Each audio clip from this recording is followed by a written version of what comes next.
extreme poverty.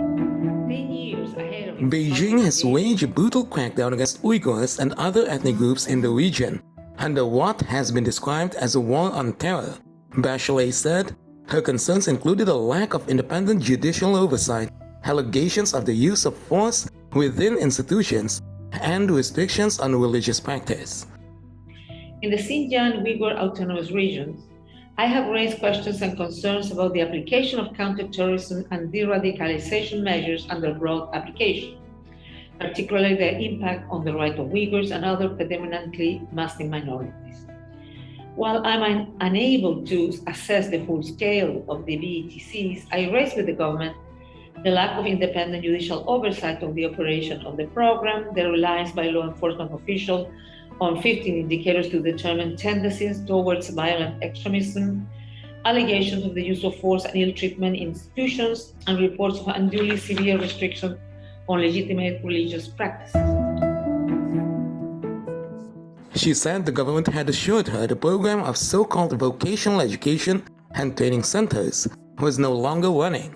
But areas of Xinjiang have some of the highest known imprisonment rates in the world, with many jailed under terrorism-related charges, an Associated Press review of leaked data showed earlier this month.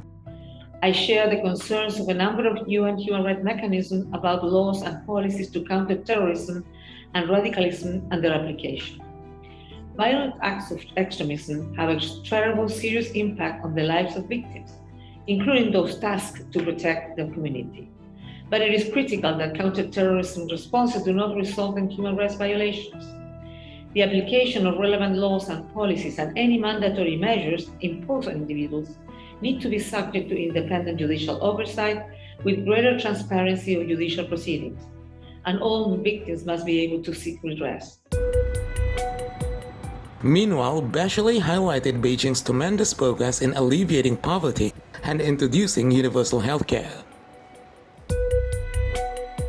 She also said the arrest of activists and journalists in Hong Kong under the city's national security law was deeply worrying, and urged authorities not to stifle the potential of civil society in Hong Kong.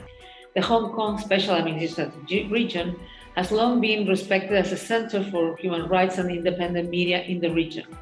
It is important that the government there do all it can to nurture, not stifle, the tremendous potential for civil society and academics in Hong Kong to contribute to the promotion and protection of human rights in the HKSAR and beyond. The arrest of lawyers, activists, journalists, and others under the national security law are deeply worrying. Hong Kong is due to be reviewed by the UN Human Rights Committee in July as a party to the International Covenant on Civil and Political Rights. The commissioner's trip had been criticized by the US and others, who thought China would limit whom she could talk to, stage manage the visit, and use it for propaganda purposes.